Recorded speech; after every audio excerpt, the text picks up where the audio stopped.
Welcome to Mormon Book Reviews, where an evangelical encounters the restoration. So I just want to welcome you to a special episode. This is the first time I've tried this, and I thought about it when I encountered actually this gentleman's YouTube page. It's kind of a really cool niche thing that he's doing. And I thought, there's a lot of people who are really interested in the history of the restoration, and and sometimes there's these little channels, little niches like mine and his that people may not be aware of the other. And I thought, what a wonderful opportunity to actually have us talking to each other and cross-pollinating and then cross-promoting our channels, which I just think is like such a cool thing to do. So I just wanted, this is my first time doing this in this format. So I'm going to introduce to you all Robert of Book of Mormon Editions channel on YouTube. Robert, welcome to the show. Thanks so much for having me. I appreciate it. So we were talking briefly, and we've talked a little bit in the last couple of weeks and got to know each other a little bit. And I think we've kind of shared some of the same passions. I think in some ways we're the same person. And we love the restoration and its history, and we're fascinated by it. And so just tell us a little bit about yourself. What's your background? Well, I'm Robert from Book of Mormon Editions, and my YouTube channel is Book of Mormon Editions. And the key phrase that I did, somebody called me about it, it's we discuss printings, publications of the Book of Mormon. And so I had a great interest in all things Book of Mormon. And when I was after college, I was trying to decorate my new apartment, and I had a bookshelf, and I had a couple editions of the Book of Mormon. And so I was really excited to kind of stuff a bookshelf. And shortly afterwards, I got a Christmas present of a specific edition of the Book of Mormon. So I was looking at that thinking, wow, that's a different cover than the traditional Salt Lake edition of the Book of Mormon. So it kind of sparked an interest to kind of see different covers, and ultimately it derived from being a book collector. So had a good time with it. Well, that's cool. Now, what edition was that you got as a gift? It was the 2004 Doubleday edition.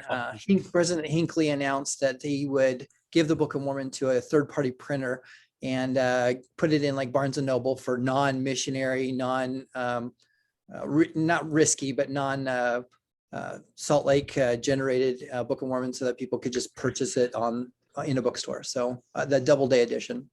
Yeah, that's a beautiful edition. I actually, at the time that it came out, I didn't really have the extra funds to get a copy of that. I got to get my hands on one of those. I'm sure I'll encounter one of the used bookstores somewhere. So that book kind of spurred something where you're like, wow, this is interesting. A new cover, different format than what I'm accustomed to. And so what was the next thing you did after getting that? And did you immediately start collecting other editions, or what? Tell me about that process. Yeah, over the course of time, I started collecting in different covers. What was interesting is going to thrift stores like Deseret Industry, Deseret DI, and seeing kind of the books available. And I think the next one was like a 1950s. It was one of the first softcover editions where it wasn't bound on hardcover. And so I was like, ooh, that's kind of interesting. And then seeing that there was different format in the 1920 version that changed to 1981. And so I kind of just morphed into being a book collector. I think what really was significant is when I got a single page of an 1830 Book of Mormon. My wife said, "Are you sure you want to get this?" It's like, well, I might as well, because I've got just about I'm getting everything else. And so I think I became official when I had an 1830 single page. So how did you get it? Did you get it from eBay or something, or? Yeah, this was years ago that they were selling it. And what happens with the 1830 edition is that it becomes old or deteriorating. And so they cut the spine and sell individual pages. And so I'm a big fan of keeping it intact. I don't want full volumes being cut down for single pages, but if you find one that's badly damaged, the single pages are interesting to get as well. Yeah. So what part of the Book of Mormon is that page from? It's in Alma, where the sons of Mosiah is talking to King Mosiah's father, and he says, "I'll give up all my kingdom to know you and get my sins forgiven." And he falls down, and this isn't Lamoni, it's Lamoni's father. And so it's kind of the same situation where he faints, and then he gets raised up, and he praises the Lord for it. So it's a good story, one of my favorites. Well, that's awesome. So like when you ordered it, did they just that you couldn't specifically ask for a page? They would just send you a random page No, or if you look at eBay, often there's pages online and it's a specific page. It'll tell you the page number and what Salt Lake equivalent of versing it is. okay. And so they just offer page by page. And so you actually get the specific page that you're looking for. Hmm. Yeah, I there's this other book review channel called LDS Book Reviews, and I've tried reaching out to him because I told him, "Hey, you're one of my inspirations," and yeah, Good. I've heard back from him. But he does some interesting history about the different editions and how they rebound some of the Mhm. original 1830s by taking pages and kind of putting them together and Yeah. rebinding them. Yeah. I thought that was kind of a cool history. So there's another small YouTube channel I'm plugging, even though he doesn't, he doesn't reach out to me. But yeah, so yeah, it's really fascinating because in our tradition, uh, I remember. So I'm from just outside of Chicago, but there was this guy who owns this huge, famous cafeteria south of Indianapolis, and his big thing is his huge collection of the original edition of the 1611 King James version. Oh, So he good. would often because he was kind of man of means, so he would gift politicians and dignitaries a page from his King James Bible edition, Wow. so I think of him when you were telling me about that story. And so what I like, dude, is I'm trying to bring reconciliation amongst our movements. I think that we have a lot more in common with each other than we sometimes, especially evangelicals. We're not as open to you guys as you guys are open to us. Correct. And part of the reason I want to have this channel is because I just want people to realize that we're so much alike. Good. And you're passionate about what you're doing, and I know people on my side are passionate about their collecting and stuff like that. And there's a real love there. Mhm. You love the material, you love the book. And when I watch your channel, I see somebody who loves his Book of Mormon. I I love Thank how you. you have it sit there. You have the angles right. You're taking your time. You've done your research. You give details. And just tell us a little bit about okay, this is the book I'm going to review, and what's the process? How does that go?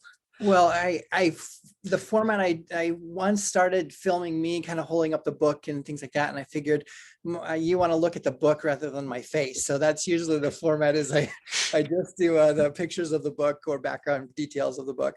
It's interesting as a small YouTuber, I didn't realize how hard and how long it actually takes to do a book of a review or a video. I guess for every minute of video that I have, it's usually about an hour's worth of work for me to do. So I never knew how long the background took to get all these things done. So usually what I'll do is I've got a list of editions either that I want to review or on my shelf ready to review. And then when I kind of pick one for either that week or the next one, I'll go through it, usually figure out who it's published by, the format, how many pages, what introduction it has, if it has an index, some background on either the publisher or the editor or why they produced it, and then kind of go out. Often I have tried to reach out to individuals who have published study guides or things like that to say, why'd you produce one? And the feedback's been interesting in terms of individuals who've done study materials. And so getting that all together and then taking a whole bunch of pictures and then collaborating into a YouTube video or a video and then posting it. So it's a process. I didn't realize how much it takes. Tell me about it. When I first started doing this, man, this is harder than I realized. And I'm kind of a little more, I do a lot of research going into it and I write the review, but when I'm actually giving the review, I don't have a teleprompter or anything like that. Yeah. So I'm just talking off the top of my head, but it's a little more informal. And then people are like, well, you should get more in depth on the book. Well, I'm like, well, the goal is to get the author on and then we get in depth in the book. That's half the fun. I just want to give a 5-minute little, hey, I want you to check out the book. I'm not going to read the whole book to you, and so, but yeah, production is wild, dude. I mean, people don't realize all the work that it takes and I like it's a very simple format you have. And I think that really, is the way to go for what you're doing. People who are book lovers it's no frills is the way to go, just kind of keeping it simple and book lovers appreciate that. Yeah, I think I first started as well. I was looking on YouTube for like a book review of a specific 1920 edition. There's an error in there that becomes important for book collectors, and I never saw a video on it. I was like, wait a second, there should be a video on this particular book or Oh this yeah, particular. yeah, yeah. So because of it, I kind of started that idea that said, um, for book collectors, if you're looking for a specific book, this is what you're looking for. These are the qualities that you're looking at, and this is kind of where to get one. And so my YouTube channel started by kind of doing a book review for collectors, and then it kind of morphed into giving information on either third-party editions or non-LDS denominations, so that people can kind of get a general sense of looking something at a bookshelf or looking something at a thrift store and saying, oh, that's a unique edition. What is that? And, I can explain it a little bit. So now, do you go out of your way to like, do you just go, like, if you're looking for an edition, do you just go and pay, sometimes just pay retail for what it is on Amazon? Or are you typically, but what percentage would you say you're buying on Amazon, and what percentage are you buying at thrift stores? um, uh, too much on both. um, I think I've tapered out. Um, Thrift stores have been fun, but usually either they are picked over. If I'm looking for something specific, or oh, this is what I need to collect, Amazon or specifically eBay. eBay on a lot of older books or out of print books or things like that have been on eBay, and you just either bid them or purchase or things like that. So it's been fun. I have had a couple of people kind of say, hey, let me send you an edition. That's been very nice, and that's been very helpful as well. So Oh yeah, that is cool. Yeah, I've had publishers send me their books now, and it's like, wow, it's kind of cool when you make a connection like that, you know. And so, like, I'm holding up here. This is we both have visited this yeah. particular church, not the same congregation, but this denomination called the Church of Jesus Christ. Mhm. And one of the cool things they have is, like, here's Third Nephi, and we got the words of Christ in red, Red letter, the very red good. letter edition, and it's kind of a cool thing. Had a wonderful time, as you did. You told me worshiping with them, and so basically in your email you said about 95% of all editions are Salt Lake based, but you Yeah. kind of like the other, you like the other ones are very interesting to you. So tell me a little bit about some of the outsider ones that you find interesting.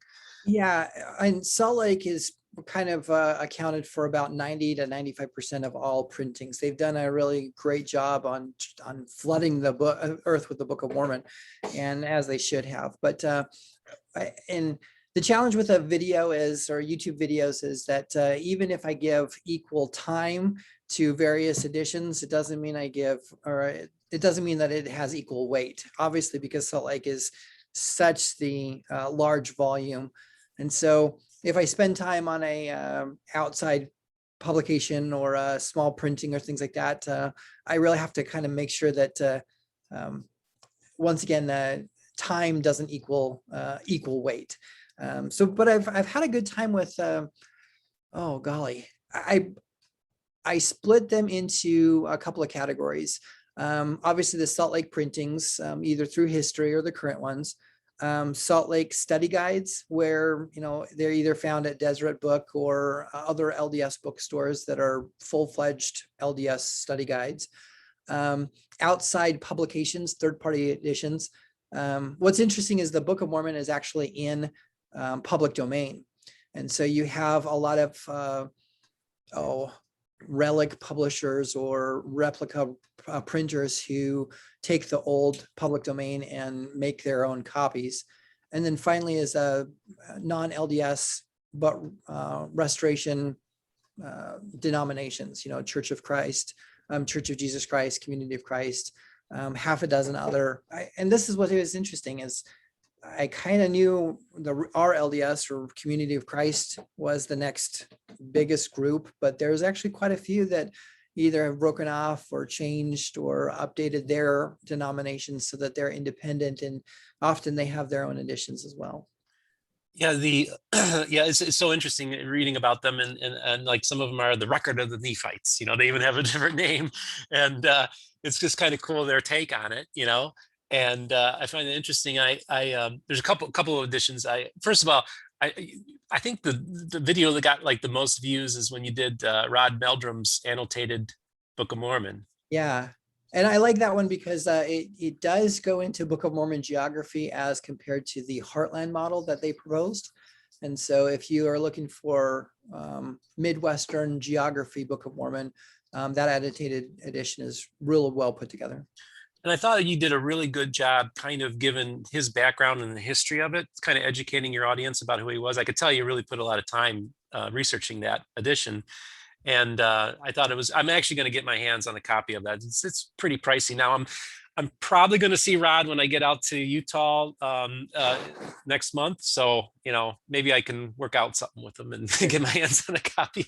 But, and then there was one of the more fascinating movements that's kind of happening within the restoration is and it's kind of obviously very controversial, and that would be the Snufferite edition of the Book of Mormon. And I noticed you tackled that edition as well.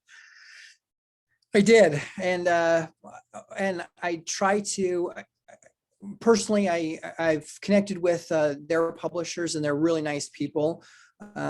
It was an eye opener for me to kind of research what they were doing and things like that. And I said, "Cool, okay, here you go. There's your video," and they were really nice. I got some great feedback on them from them privately, saying thanks for doing this. So, what was interesting, I think.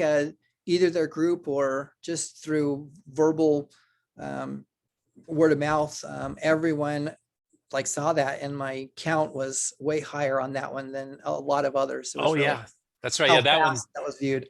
Yeah, that's right. Yeah, I notice anytime that there's something posted about them, word gets around in their community real fast. So, well, yeah, that's always interesting. It's just so fascinating because of course, I come from an evangelical background where we're coming out with a new edition of the Bible every 6 months, if not every month. So it's almost impossible on some level to do a channel on our side because we're just making so many of them. But I think you actually have a realistic thing to really kind of have a comprehensive collection that and give a real good detail that where you could have covered a large percentage of the different editions, and that must be very exciting to you. It's been fun. Yeah, I think if we're going digital and a lot of things, and if these things are archived, I'd love to have just a record of one book per video, and that way it's not say preserved, but it's just leaving its mark on this particular edition. I will say the denominations that I've connected with and all of the people, both non-Salt Lake and Salt Lake, what's been interesting is that actually their love of the Book of Mormon and how either they've been influenced by it and they want other people to be influenced as well. And so it's kind of interesting that I'll go a little deep on this, that the spirit of the Book of Mormon is not monopolized by Salt Lake. It actually is felt by anybody who reads it, no matter which denomination. So it's been fun getting other people's testimony of the Book of Mormon. It really is, and that's what I find. So, I'm friends with an apostle of the independent branches in Salt Lake, in Independence, Missouri, and we're good friends. And I believe they use the 1908 edition, which you cover. Uh-huh. And then just getting back to our Pentecostal friends, the Church of Jesus Christ, I'll tell you what, they love Jesus, they love the Bible, and they love the Book of Mormon. Yeah. And I felt that. And it's. Yeah. And it kind of humbled me to saying, wow, these guys are, they put their clothes on one foot at a time as well. Good for them. I was really impressed that, hey, that's the way to go. Oh yeah. Yeah. And that apostle I was telling you about, like, we'll talk on the phone. He'll quote from the Bible and then quote right from the Book of Mormon. He knows the scripture better than I do. It puts this evangelical to shame. So it's been a real learning experience for me too. And so what do you see like for your channel? What do you basically think that you're just basically like going to stick with just doing what you're doing? Have you thought about maybe doing something a little out of the box, maybe review a book that maybe tangentially what you're doing? I mean, is there any ideas that you have out there? Right now there's enough material for me to have English Book of Mormons for a while. I've been asked, should I do other language Book of Mormons? And the answer is I can, but I'm not familiar with the language or their background. So I'll probably stick with English. I've got, a Great Britain Book of Mormon and things like that. But I will give you a little caveat and maybe something for your listeners and a little secret. I am scheduled to do illustrated Book of Mormons. Oh, yeah. There's actually a lot of pictorial editions and even some comic books. And I don't know the background yet, but either there was a DC or a Marvel artist that was LDS, and he created the Book of Mormon in comic books, and it is amazing. And so my kids love looking through that. There's also some pretty cheesy Book of Mormon illustrated Book of Mormons as well from like the 70s and 80s. It just don't work very well, but it'll be interesting reviewing that, especially on a visual video like this. Illustrated Book of Mormons are coming up as well. So Well, that's cool. Yeah, as a kid, we had a lot of like comic book versions of the Bible, and yeah. man, they really do speak to kids in a different way when you're reading it in a comic book form. I still have a lot of images, in my head of like particular panels that I just remember so distinctly. Comic books are a very visual thing. And it's been interesting because obviously if the Book of Mormon was originally in 1830 just by text, I guess imaginations back then were pretty good that they could kind of, develop their imagination of Book of Mormon stories. And nowadays, it's interesting that there's some stereotypes of how Book of Mormon stories should look. And if you don't have that style of picture, then it's out of the norm. I'll tell a little bit. I had a friend who was an artist for Lucasfilm, and he was an LDS artist, and he went through art school, and he says, interesting, his art professor said that Nephi has to have a headband or it's not Nephi, and Lehi has to have a long white beard or it's not Lehi. And so those icons are just so ingrained with us that either you like pictures or you don't like pictures, depending on how you've pegged Book of Mormon stories. Yeah, Arnold Freeberg's ghost has cast a long shadow. Yeah, Arnold Freeberg is the standard. So, but yeah, and that's that. And even as a kid, that's what attracted me to the Book of Mormon were those paintings. I found them to be fascinating, and kind of sparked some curiosity in me. I just dawned on me, Rick Bennett. When he started out with Gospel Tangents, originally started off to do an illustrated Book of Mormon for kids, and he had his kids do stick figure drawings in the Book of Mormon. So maybe you can get. I think he sells them for $1 on Amazon. So maybe you can get your hands on one of those and review it. I'll look it up. So, but Robert from Book of Mormon Editions on YouTube, I just wanted to say that it was a real pleasure to have you come on. It's just kind of an experiment. I just like the idea of people who are really passionate about the subject that they enjoy, and you have your niche, and you form community. And I think so often a lot of our smaller people like us, we can kind of cross promote each other and kind of broaden our community and make things really interesting. And I think that you've made the Book of Mormon even more interesting to me with your reviews.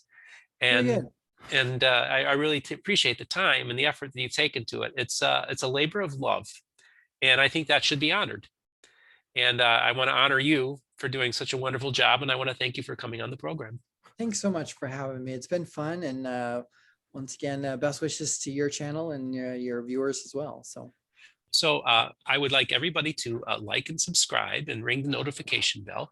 I'm going to provide a link to Robert's YouTube channel, and just have at it, and leave your comments. If you discover his channel via me, just leave a comment. Say, hey, I found you via the Mormon book reviews, and vice versa. Either way, Robert, thanks again for coming on. Everybody, have yourself a great day. Thanks.